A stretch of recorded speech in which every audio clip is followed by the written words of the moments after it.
Vamos continuar, né, esse momento de louvor e adoração a Deus, abrindo o nosso coração para receber da sua palavra, né, da palavra de Deus ao nosso coração. A gente está numa série de mensagens aí, né, cruciforme em formatação, né, e desde abril estamos estudando a carta de 1 Coríntios, semana após semana, né, trabalhando cada texto, cada perícope ali da primeira carta de Coríntios, né. A ideia dessa série de mensagens é mostrar como a carta de Coríntios nos chama a justamente viver uma vida em formatação conforme a imagem da cruz de Cristo, né, cruciforme. E hoje nós estamos no texto de 1 Coríntios, capítulo 14, versículo 26 a versículo 40. 1 Coríntios, capítulo 14, versículo 26 a versículo 40. Estamos finalizando aí esse trecho, começou lá no capítulo 11 na verdade, de Coríntios, e vai até o capítulo 14, onde temos vários textos falando acerca do culto público, né, e das ações esperadas dentro do culto público. Quero ler com vocês esse texto, depois nós estaremos orando e trazendo a reflexão a partir da palavra de Deus. O texto diz assim: o que fazer então, irmãos?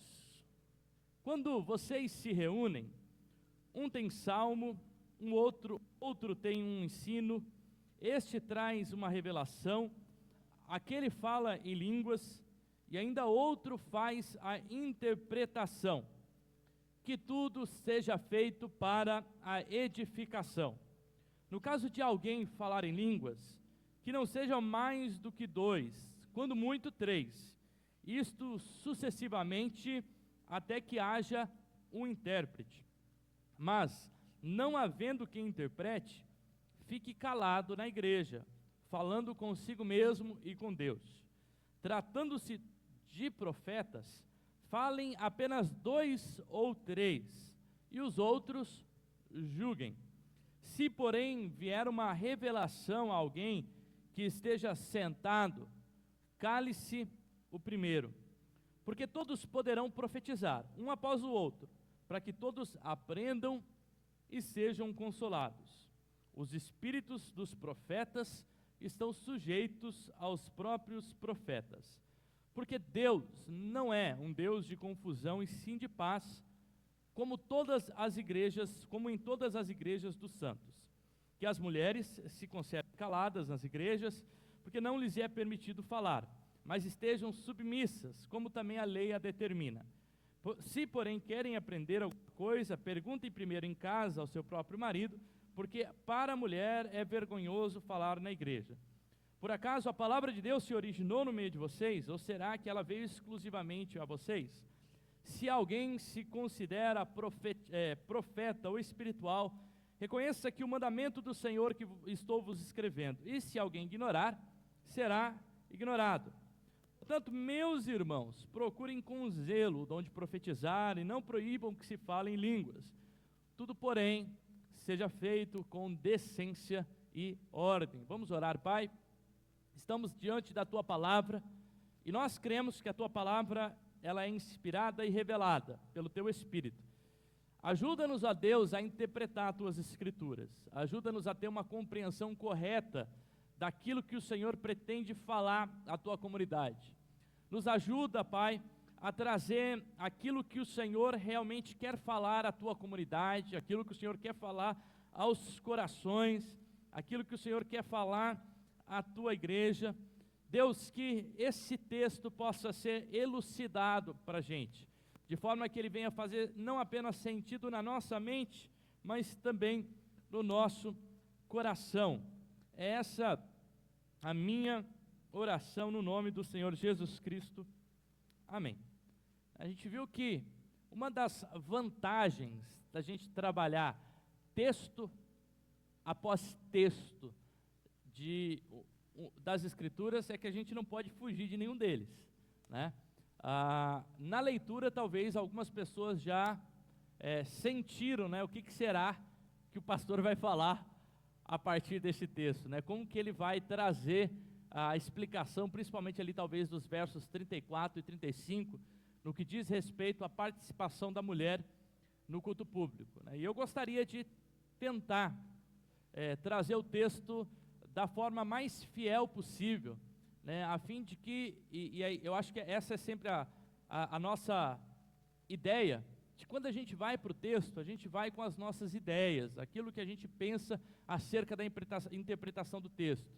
No entanto, a gente precisa sempre ir aberto às Escrituras, compreendendo que a palavra de Deus tem que ser soberana até a forma com que a gente compreende o mundo. Ela deve ser a lente, os óculos pelos quais a gente olha a vida.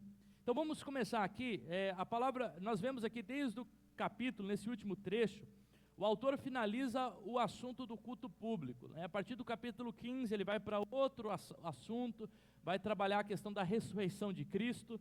Então nós vamos lidar com outro tipo de texto, mas esse trecho aqui, ele lida especificadamente com a questão da ordem e do decoro, né? da questão da manutenção, de como se deve agir durante um culto, ou aquilo que se é esperado durante um culto.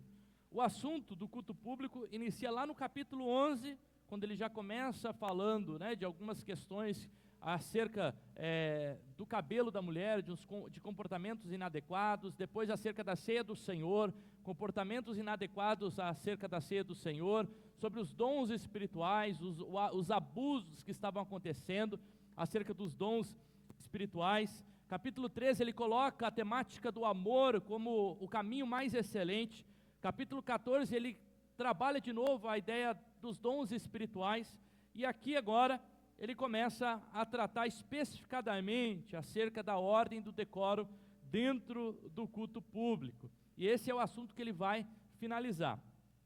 Numa perspectiva geral, e a gente vai para o geral e depois a gente vai para o específico, o versículo 26, ele começa estabelecendo as diversas ações que acontecem em um culto público, com vistas à edificação da comunidade.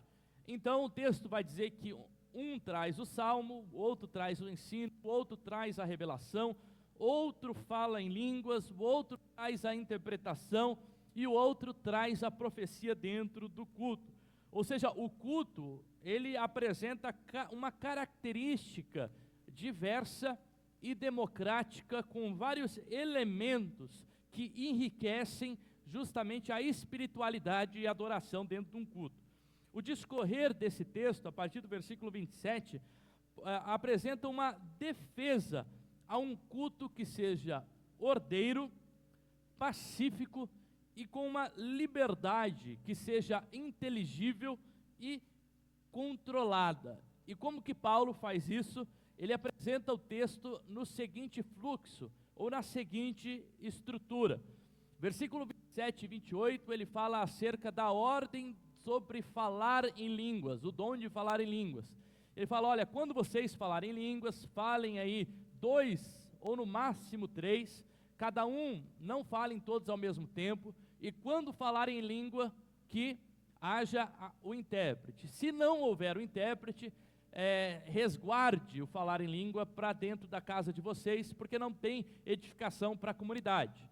Depois no versículo 29 ele trabalha a questão da profecia, falando, olha, se existem profetas dentro de vocês e que vocês querem profetizar, profetize também um de cada vez. E quando um profeta se levantar na comunidade, o outro se cale, espere aquele profeta falar, para que então ele o utilize da sua vez e exerça da profecia, né, e assim um após o outro, mas também que isso seja feito com uma criticidade, que isso seja feito com um julgamento acerca daquela profecia que vocês estão recebendo, e da mesma forma acerca da revelação. Versículo 32, então ele ensina que o espírito do profeta está sujeito ao próprio profeta, porque Deus não é um Deus de confusão, e sim um Deus de paz. Versículo 33, parte B, ou 34, até o versículo 36, Paulo especifica acerca das mulheres em Corinto e aquilo que se era esperado daquelas mulheres na igreja de Corinto com respeito ao culto público. Versículos 37 a 39, ele fala então para se procurar os melhores dons dentro da profecia e também do falar em línguas, e a síntese de tudo é que tudo deve ser feito com ordem, e ele finaliza no versículo 40 dizendo isso, com ordem e com decência, né? Com ordem e com decência. Por isso eu gostaria de olhar para o nosso culto público, ou para aquilo que Deus espera do culto público, a partir de 3 perspectivas, tá? Guardem bem essas perspectivas. Primeiro, do caos à ordem. Do caos à ordem. Primeira perspectiva é do caos à ordem. A segunda perspectiva é da confusão à paz. Então, primeiro, de um culto onde há o caos, a um culto que seja ordeiro. Segundo, de um culto onde há confusão, para um culto que seja pacífico. E terceiro, de um culto que tem uma frenesi ou um êxtase, para uma espontaneidade que seja controlada, ou para uma liberdade controlada na ação dentro da comunidade. Então, guardaram os 3 pontos e aí a gente vai conversar sobre o texto. Primeiro, então, a gente entra do caos à ordem. Segundo, da confusão à paz. E terceiro, de uma frenesi para uma espiritualidade controlada ou para uma espontaneidade controlada. Perfeito? Vamos começar lá no caos à ordem. A gente percebe que o texto ele vai trazer justamente a questão do que Deus espera do culto público, um culto que seja ordeiro. Isso está no próprio fluxo do texto, né? Paulo ele diz, olha assim, primeiro um traz o salmo, outro traz o louvor, outro traz uma oração, outro traz uma profecia, outro traz um outro elemento para o culto. Ou seja, eu espero que esse culto de vocês tenha ordem na forma com que ele aconteça. E ele vai continuando o seu argumento até o fim, praticamente trazendo essa questão da ordem, né? Ele espera a ordem ao falar nas línguas, né? Que não sejam todos falando ao mesmo tempo, mas que haja quem fale e quem interprete, que haja profecia, um de cada vez, e quem critique, que haja revelação e que haja o discernimento daquela revelação. As mulheres também é esperado que haja, e a gente vai ver isso, né? Uma ordem dentro do culto e que não atrapalhem o andamento do culto, né? E aqui é um mandamento específico para as mulheres, a gente vai ver o porquê que ele faz esse mandamento específico, mas Paulo espera que essas mulheres também não atrapalhem a ordem do culto, daquilo que está acontecendo, e que elas, se querem então tirar alguma dúvida, elas tirem dentro das suas casas com seus maridos. E no fim, ele de novo traz a ideia de que o culto deve ser feito com ordem e com decência, né? Então é interessante que o ponto principal de Paulo é justamente de que Deus espera, assim como a sua natureza é uma natureza da ordem, que o culto que seja prestado a Ele seja também um culto de ordem. Percebe, se a gente for voltar lá para a criação, lá para o Gênesis, qual é a primeira ação de Deus? O que Deus faz no Gênesis? É justamente trazer do caos a ordem, trazer ordenação às coisas que existem, né? Existe um caos e Deus, através daquele caos, Ele então cria a ordem, e a ordem então é a própria criação de Deus ordenada, né? E Deus faz isso ordenadamente durante 6 dias, e no 7º dia Ele descansa. Assim como a própria natureza de Deus é uma natureza ordenada, né? Ele também espera da sua comunidade, uma comunidade que seja coerente à própria natureza de Deus e que expressa no seu culto e na sua adoração a Deus, um culto também que seja ordenado e que não seja aquele caos ou aquela bagunça, né? Com isso, eu não quero dizer que não tem espaço para diversidade, para os diferentes elementos do culto, porque a gente vê que mesmo dentro da ordem, existe uma democracia e uma diversidade muito grande dentro desse culto que Paulo espera aqui, né? Ele diz assim, olha, um traz o louvor, o outro vai lá e traz a pregação, o outro traz uma revelação, o outro traz uma profecia. Então, a gente vê que nessa comunidade existe um culto operoso, um culto onde o Espírito se manifesta, um culto onde há profecia, um culto onde há manifestação dos dons do Espírito, um culto onde há a pregação da palavra, o culto onde há o louvor, e o louvor, né, que todo mundo faz junto, mas aqui as pessoas que estão aqui, elas conduzem todos nós num estado de adoração a Deus. Deus espera de nós que o nosso culto não seja um culto caótico, bagunçado e de qualquer jeito, né? Um culto bagunçado, um culto caótico, é justamente uma coisa que é feita sem esmero, uma coisa que é feita sem dedicação, uma coisa que é feita sem amor àquilo que se faz, né? Existem muitas comunidades que se apoiam dentro da ideia, né, de que e a gente entende que aonde o Espírito está, ali há liberdade, né? A palavra de Deus diz isso, né? Onde o Espírito de Deus está, aí há liberdade. A palavra de Deus também diz que o Espírito de Deus é como um vento, que ele sopra os quatro cantos. Ele vem e a gente não sabe de onde vem. Ora vem da direita, da esquerda, da frente, de trás, né? Mas o Espírito faz aquilo que deseja. O Espírito não está dentro das nossas caixinhas, né, para falar a hora com que ele tem que se manifestar, operar, e a hora que ele não vai operar. No entanto, também o texto deixa claro que o culto a Deus, ele tem que estar submetido ao Espírito Santo, mas ele também tem que ter uma ordenação que seja inteligível, tem que ter uma dedicação, algo que seja razoável. O próprio apóstolo Paulo diz que nós devemos oferecer a Deus um culto que? Racional. Um culto racional, um culto que tenha elementos lógicos, né? Então a gente precisa compreender o porquê que a gente está aqui, o que a gente está fazendo, qual é a intenção da gente estar aqui, né? Um culto lógico é esse, a gente compreender que não tem a ver com elementos de um clube social, não tem a ver com um elemento de ação social, embora todas essas coisas, elas vão talvez ser consequentes dentro de uma comunidade de fé. O propósito principal dessa comunidade é primeiro a adoração a Deus, e em resposta a essa adoração, nós também recebemos uma palavra de Deus que nos edifica, que nos motiva, que nos anima, que nos exorta, que nos traz para frente, mas isso precisa ser feito com ordem. Segundo, da confusão à paz. Versículo 33 diz que Deus não é um Deus de confusão, e sim de paz. Deus não é um Deus de confusão, e sim de paz. E aí ele vai para o versículo 34, a gente vai entrar agora nesse contexto, onde ele tem um ordenamento às mulheres, e ele diz assim, como é de costume nas igrejas, as mulheres devem ficar caladas. E aí como a gente compreende esse texto?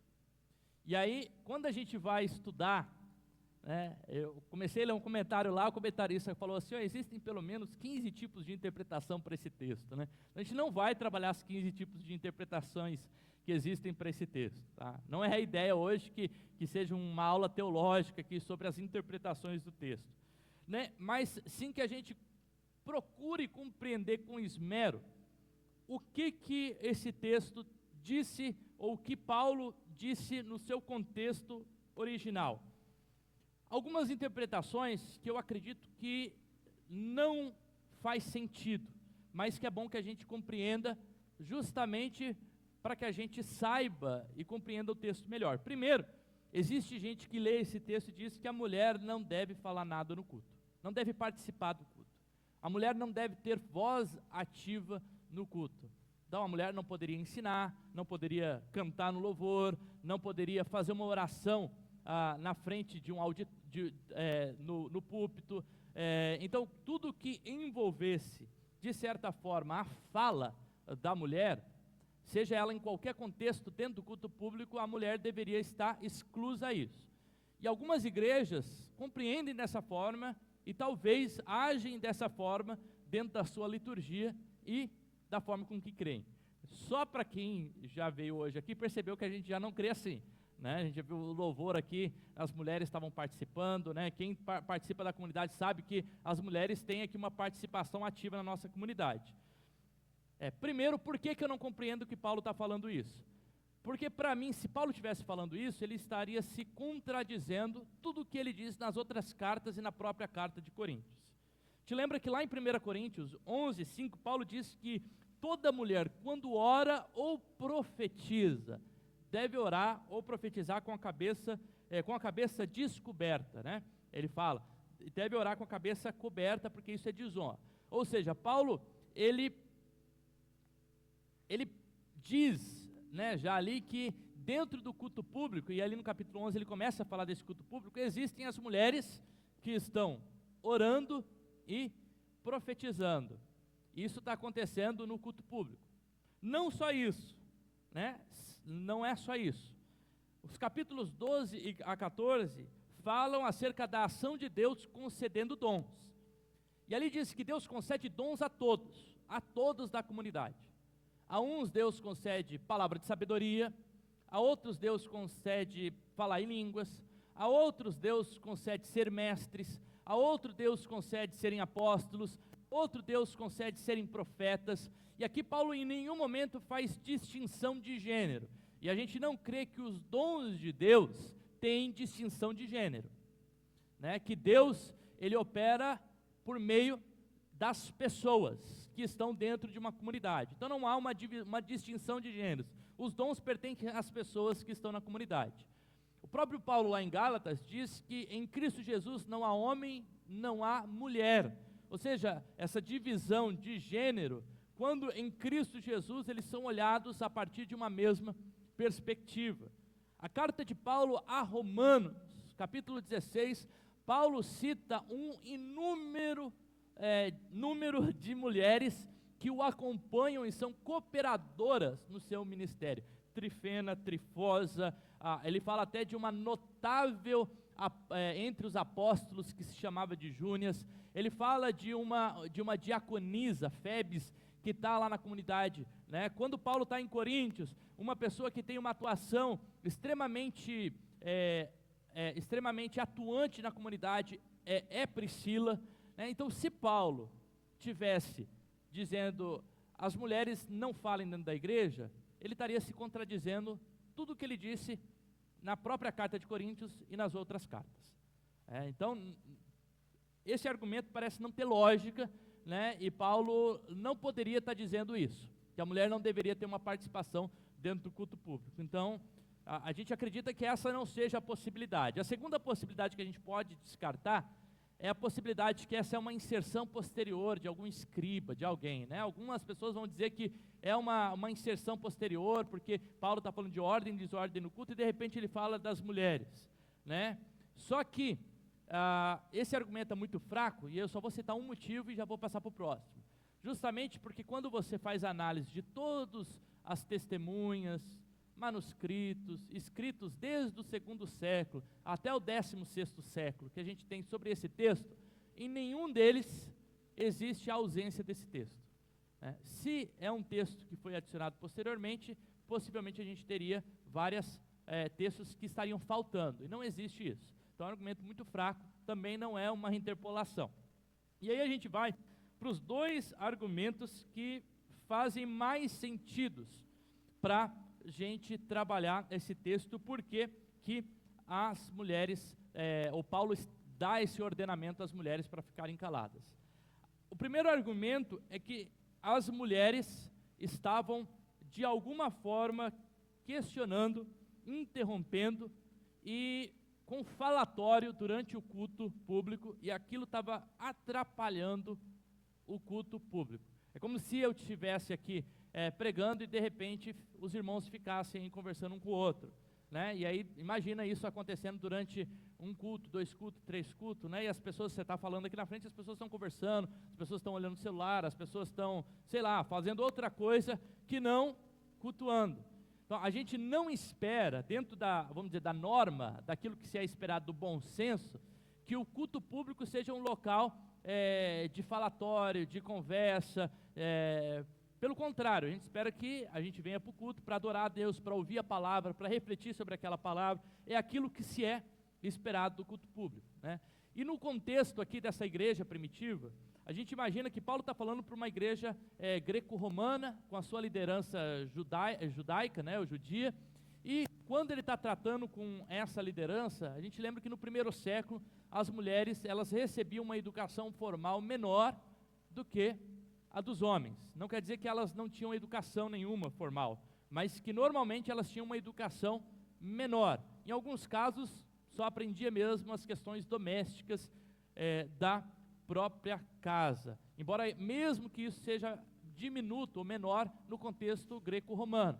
Então, quando essas mulheres participam desses cultos agora públicos que estão acontecendo dentro das casas, né, olha a confusão, porque dentro da mentalidade greco-romana e judaica, o espaço da mulher qual que é? É o espaço da casa, e o espaço do homem é o espaço público. Então a gente imagina. Só que as igrejas de Corinto, elas não estão reunidas nas sinagogas, que é o espaço público do culto dentro do contexto judaico. Elas estão reunidas aonde? Nas casas, né? Então a mulher está dentro do seu contexto, ou aquilo que se compreende dentro do seu local, mas ela não recebeu uma educação formal tão grande como esses homens, e com certeza na exposição da palavra, muitas coisas começam essas mulheres a terem dúvidas acerca daquilo que está sendo pregado, aquilo que Paulo está falando, aquilo que os apóstolos estão discutindo, e de certa forma elas podem estar trazendo atrapalhando mesmo, né, a ordem do culto pela sua conversa. Então Paulo, ele olhando para essa situação, qual é a sugestão dele? Mulheres, como se é esperado na lei, e aí não é a lei do Antigo Testamento, provavelmente, porque a lei do Antigo Testamento não fala que as mulheres têm que ficar encaladas em nenhum momento, né, mas como se é esperado ou do costume, da boa norma, ou possivelmente da ideia da ordem do culto, né, daquilo que se espera na ordem do culto. Lembra que Deus é um Deus da ordem? Ele traz do caos a ordem, e no culto se espera essa ordem. Como se espera dessa ordem, as mulheres não devem ficar falando dentro do culto, ele fala. Pelo contrário, lá na casa de vocês, quando vocês terem dúvidas, perguntem aos seus maridos. Isso porque, dentro desse contexto, os maridos são aqueles que recebem a educação formal e que são responsáveis pela questão religiosa do lar e da educação religiosa dentro da própria casa, porque é eles quem recebem formalmente essa educação formosa. Ou seja, nessa primeira visão, as mulheres estavam causando uma grande confusão, trazendo essa distração, né, esse falatório dentro do culto. Essa é uma primeira possibilidade que faz sentido, né, dentro do texto. Uma segunda possibilidade, eu gostaria de trazer as duas, é que Paulo está continuando a temática da profecia. Se a gente volta, versículo 32, 31 na verdade, 30 mais ou menos, até o versículo 33, ele está falando do contexto da profecia. E nesse contexto da profecia, Paulo espera que um profeta se levante de cada vez, e que depois que esse profeta profetize, haja então o que? O julgamento da profecia. Profecia, que haja o julgamento da profecia. Então, algo diferente daquilo que não acontece, né, no nosso mundo aqui, onde a pregação ela é muito mais um monólogo e uma participação passiva para aqueles que estão escutando. No mundo antigo, a gente observa nos textos bíblicos que o falar em público ou o culto público era um culto responsível. Lembra quando Jesus falava com a multidão e de repente chegava alguém da multidão e questionava Jesus? Ou Jesus estava falando e de repente levanta um fariseu que tem autoridade e fala: olha, com que autoridade você faz isso? Ou o senhor não sabe que é proibido fazer isso no sábado? Ou seja, o que esses fariseus estão fazendo é colocando à prova a autoridade da profecia ou da fala pública de Jesus. E isso é um contexto extremamente normal dentro do mundo do primeiro século. Tá? E aqui, então, uma segunda teoria é justamente que essas mulheres, elas estão fazendo o julgamento público da atuação do marido no culto público. Isso por quê? Porque a gente vai ver que na maior parte das vezes, quando Paulo trata de homem e mulher, ele está tratando de marido e esposa. Isso aconteceu lá no capítulo 11, onde a gente viu a questão do véu, que ele estava tratando marido e esposa. Isso acontece em Efésios 5, quando Paulo também trata a relação entre o esposo e a esposa, né? Então, dentro desse contexto do culto público, me parece que Paulo diz assim, as mulheres devem ficar caladas, né? Ou elas não devem, porque não lhes é permitido falar, né? Então não é uma proibição paulina, ele não está falando assim, eu proíbo vocês de falar, ele fala, porque não lhes é permitido falar como a lei ou como o costume prevê. O costume prevê que quem fazia esse julgamento era o próprio sacerdote ou as autoridades, e que uma mulher não poderia, nesse sentido, questionar a autoridade daquele que estava falando em público, e que nesse contexto, e aí ele vai tratar no versículo 35, é vergonhoso que a mulher fale em público. Por quê? Porque a mulher, ela estaria contrariando a própria autoridade do seu esposo, que estaria profetizando ou falando em nome da religião. Então é como se o Marcelo estivesse aqui profetizando, pregando, e de repente a Mirelle começasse a questionar a pregação do Marcelo. Ô Marcelo, mas isso aí será que está certo? Mas o profeta não disse isso, mas o profeta não disse aquilo, né? Então, quando ele faz isso, Paulo está falando assim, essa esposa, ela está tirando a autoridade desse marido ao falar no próprio espaço do culto público. Então percebe que essa segunda ideia dá justamente a ideia de que existe um contexto onde no culto público é-se esperado que esse julgamento seja feito pelas autoridades e não por essas mulheres. Então há uma ordenação específica, para que se elas tiverem algum questionamento, e o verbo que ele utiliza ali é o epiraceo, que no grego quer dizer não apenas o perguntar algo, mas indagar, inquirir, questionar. Por exemplo, esse verbo é utilizado quando os fariseus chegam para Jesus para questionar a ação de Jesus, ou quando Jesus questiona as ações dos fariseus. Nunca é uma pergunta pacífica, é sempre uma pergunta confrontadora, aquela pergunta de inquisição, de colocar contra a parede, né? Esse verbo que está sendo utilizado. E aí o Paulo diz o seguinte, que essas mulheres devem então inquirir os seus maridos nas suas casas, e que lá ele então se explique, né, o que ele quis dizer com aquilo, mas não trazer vergonha dentro do culto público. De novo, a ideia é a ideia da ordem dentro do culto, né? Deus não é um Deus de confusão, Deus é um Deus de paz, e é isso que a gente está trazendo no texto.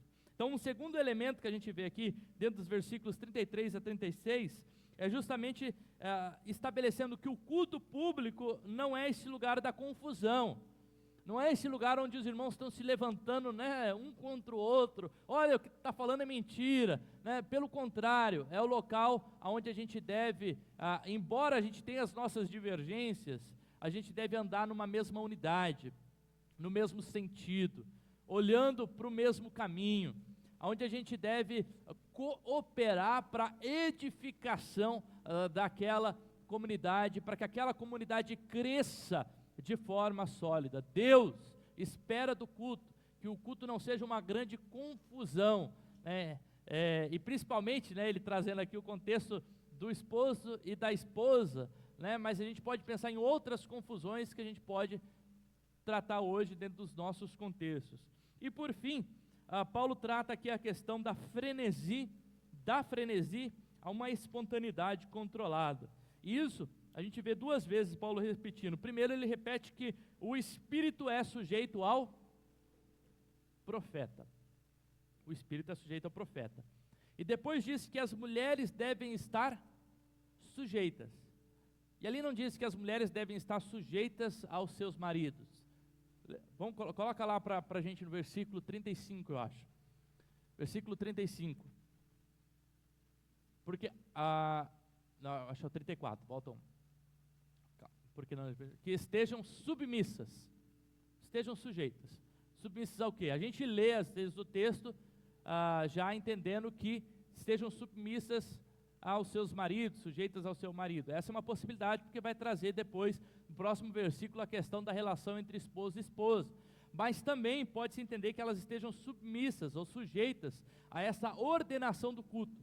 Aquilo que Paulo está ordenando. Mulheres, não atrapalhem o culto, estejam sujeitas a essa ordem. E depois, do versículo 37 a 40, ele vai dizer, olha, isso que eu estou falando, vocês devem ouvir aquilo que eu estou falando, né? Porque eu estou falando como um profeta para vocês, para que vocês compreendam isso que está sendo falado. Ou seja, o contexto, aqui ele deixa claro, que o culto público não é esse lugar dessa frenesi doida. E o que eu quero dizer com essa frenesi doida, é que muitas vezes, a gente tem a mentalidade, algumas pessoas têm a mentalidade de que o Espírito Santo fez algo e aquela pessoa, ela não segurou, então de repente vira aquela bagunça, né? E parece que o texto é muito claro para dizer justamente que não é assim. Que o espírito do profeta, não o Espírito Santo, né? Mas o espírito do profeta é sujeito ao profeta. E se Deus deu o dom para a pessoa ela deve saber cultuar a Deus de uma forma que tenha uma espiritualidade livre, espontânea, mas que ela também seja ordeira e que ela também seja na hora correta. 3 vezes Paulo diz assim, olha aqui, se alguém está falando em língua e tem outras pessoas que querem falar em línguas, então cale-se aqueles outros que não estão falando em língua, esperem falar em língua e depois que haja interpretação. Se tem um profeta falando, os outros profetas calem-se. Se as mulheres estão atrapalhando, então elas calem-se, né? Então a ideia é justamente o seguinte, o espírito do profeta tem que estar sujeito ao próprio profeta, e o profeta precisa ter controle sobre aquilo que ele faz. Então ele não pode alegar, né, que eu fiz isso porque eu fui tomado de um êxtase tão grande que eu não consegui controlar, né? E às vezes a gente vê algumas questões que às vezes beiram até uma esquisitice, né? Justamente com essa frenesi, onde muitas vezes não é controlada, né? Deus espera sim que nós sentimos o Espírito Santo, que o Espírito Santo haja em nós, mas que também dentro do nosso culto público haja uma ordem, uma especificidade, né? O contexto deixa claro que o controle da fala vem do Espírito Santo, tanto do conteúdo quanto da própria fala. O orador é um agente desse discurso e ele é responsável por estar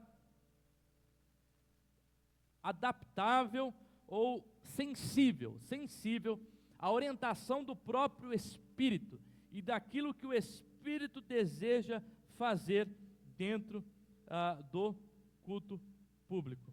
Então o texto de hoje, né, esse texto de 1 Coríntios 14, ele nos ensina acerca do que Deus espera do culto público, de como nós devemos cultuar a Deus. É interessante que Paulo ali no versículo 36, depois de ele falar para as mulheres, né, no versículo 34, 35, parece que ele direciona para toda a igreja agora, né? Por acaso a palavra de Deus se originou no meio de vocês? Ou será que veio exclusivamente para vocês? Ou seja, Paulo direciona para aquela comunidade dizendo assim, eu não estou falando apenas com as mulheres, eu estou falando com os profetas, eu estou falando com aqueles que falam em língua, eu estou falando com aqueles que têm um salmo, eu estou falando com aqueles que têm uma oração, né? E ele finaliza versículo 37 a 40, justamente trazendo essa ideia. Se alguém se considera profeta ou espiritual, reconheça que é mandamento do Senhor aquilo que eu estou escrevendo para vocês.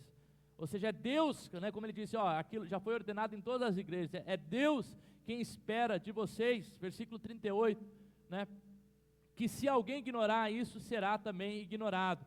E depois lá no versículo 40, né, ele finaliza dizendo justamente aquilo que se espera que seja feito no culto, tudo com decência e seja feita com ordem. Acho que esses textos, eles nos eles nos aguçam e nos provocam a justamente questionar a forma com que a gente tem cultuado a Deus. O culto a Deus não deve ser esse local do caos, não deve ser esse local da bagunça, não deve ser esse local da confusão, não deve ser esse local de uma frenesi doida, né? Mas o culto público deve ser esse local onde a gente se submete à ação do Espírito, a partir da diversidade dos dons que o Espírito concede à igreja. Deus concede que essa igreja operosamente, ela na sua diversidade, traga música, traga louvor, traga dança, traga a pregação da palavra, mas tudo glorifica a Deus, de uma forma ordeira, de uma forma decente, de uma forma ordenada, de uma forma que a palavra de Deus seja proclamada, né? Ele vai trazendo esse texto, até no texto anterior ele fala assim, porque se vocês cultuarem dessa forma doida, quando chegar alguém no culto público de vocês, essas pessoas vão se espantar com aquilo que está acontecendo, elas vão compreender o que Deus está dizendo. Agora, se existe um culto que é ordeiro, né, Deus vai trabalhar nessas pessoas, que a gente se submeta, se sujeite a compreender que aquilo que a gente oferece a Deus deve ser um culto verdadeiro a Deus, né? Espero que Deus possa ter trabalhado isso no nosso coração, né? E acho que o grande questionamento é quais são os elementos, e isso que a gente pode pensar como comunidade, quais são os elementos do nosso culto que trazem caos, que trazem desordem, que trazem confusão, que trazem essa frenesi doida, né? Será que é perceber na nossa ação, né, se a gente tem sido indecente, irreverente, né, não honrado a Deus dentro do nosso culto público. Quando a gente vem aqui, a gente vem com um coração sincero, um coração que quer adorar a Deus, um coração que quer compreender a sua palavra. Será que a palavra é pregada de uma forma que seja inteligível? Será que os louvores são entoados de uma forma que seja compreensível, uma forma que realmente leva a igreja à adoração?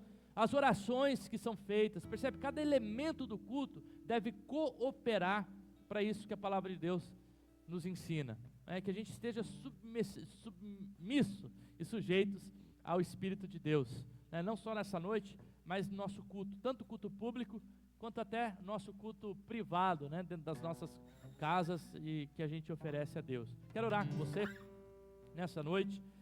Pai, obrigado pela Tua palavra, obrigado por aquilo que o Senhor, a Deus, falou aos nossos corações.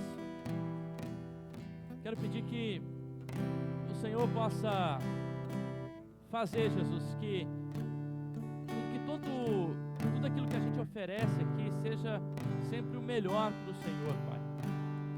Sabe, ter ordem, decência no culto é justamente ouvir o Teu Espírito e estar responsivo, atento, sujeito àquilo que o Teu Espírito deseja. Ser confuso, ser desordeiro, ser caótico, é justamente promover aquilo que o Teu Espírito não espera na comunidade. Nos ajuda a ser sensível à Tua voz, para que a gente possa traduzir isso de uma forma em que o Teu Espírito esteja atuante nos corações. Nos ajuda a estar sensível àquilo que o Teu Espírito espera, para que por meio desse caos que talvez está no coração dessas pessoas, o Senhor promova a ordem, coloque as coisas nos lugares, coloque as coisas nos seus devidos lugares. Talvez o que está bagunçado não seja o nosso culto público, mas seja o nosso culto individual, seja o nosso coração, seja a nossa mente que está confusa, que está caótica, essa mente que está, essa frenesia, essa doidura, que a gente não consegue colocar as coisas nos seus devidos lugares. Deus, age nesse coração, trazendo ordem, trazendo vida, trazendo a Deus, Pai, paz a esse coração. Essa a minha oração no nome do Senhor Jesus Cristo.